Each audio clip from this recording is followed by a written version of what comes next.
Dulu Sayyidina Ibrahim ibn Adham ini pernah jalan ke pasar. Di pasar dia dapat orang, kedua kakinya sudah nggak ada, ya, kedua kakinya terpotong, kemudian kedua tangannya juga terpotong, nggak punya kaki, nggak punya tangan. Jadi tergeletak di atas kasur di pinggir jalan. Kemudian tubuhnya kena penyakit lepra, matanya buta.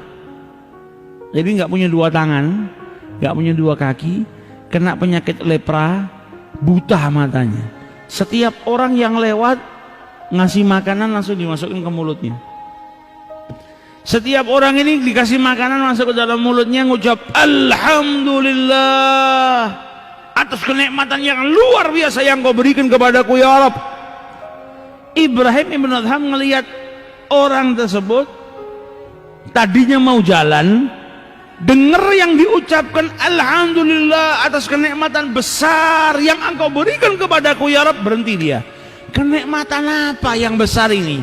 Ini orang lumpuh kakinya, nggak punya tangan, tubuhnya lepra, orang mau deket jijik, matanya buta, nggak bisa apa-apa.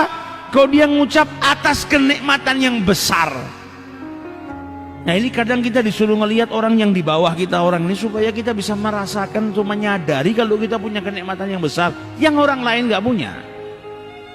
Maka berhenti Ibrahim ibn Adham, dideketin orang itu sama Ibrahim ibn Adham. Dia ngucap salam, Assalamualaikum, dijawab Waalaikumsalam ya Ibrahim. Kaget Ibrahim ibn Adham. Ini orang pertama kali saya lihat, saya nggak kenal.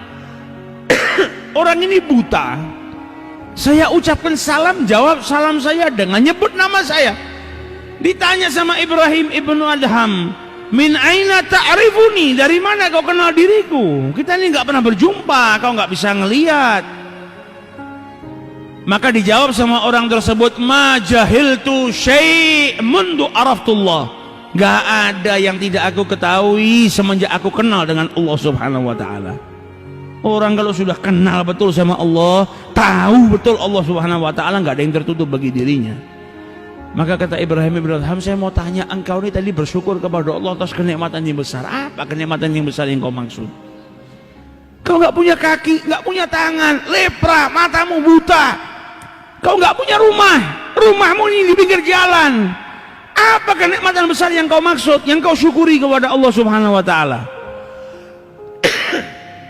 Maka dijawab oleh Allah subhanahu oleh orang tersebut, karena Allah subhanahu wa ta'ala meninggalkan kepadaku dua hal yang aku syukuri.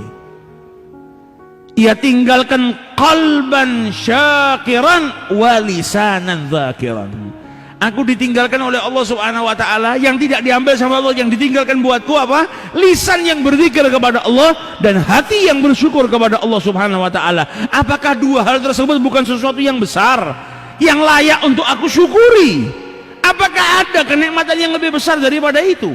Orang yang punya rumah, nggak punya hati yang bersyukur kepada Allah, nggak punya lisan yang berzikir kepada Allah, apakah rumahnya lebih nikmat daripada itu?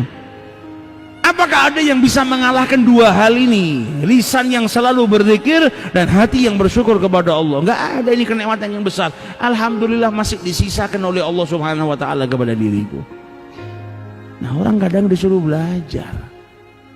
Jadi jangan kita lihat orang-orang yang di pinggir jalan ini orang-orang kurang. Justru bisa jadi dia guru kita yang ngajarin kita.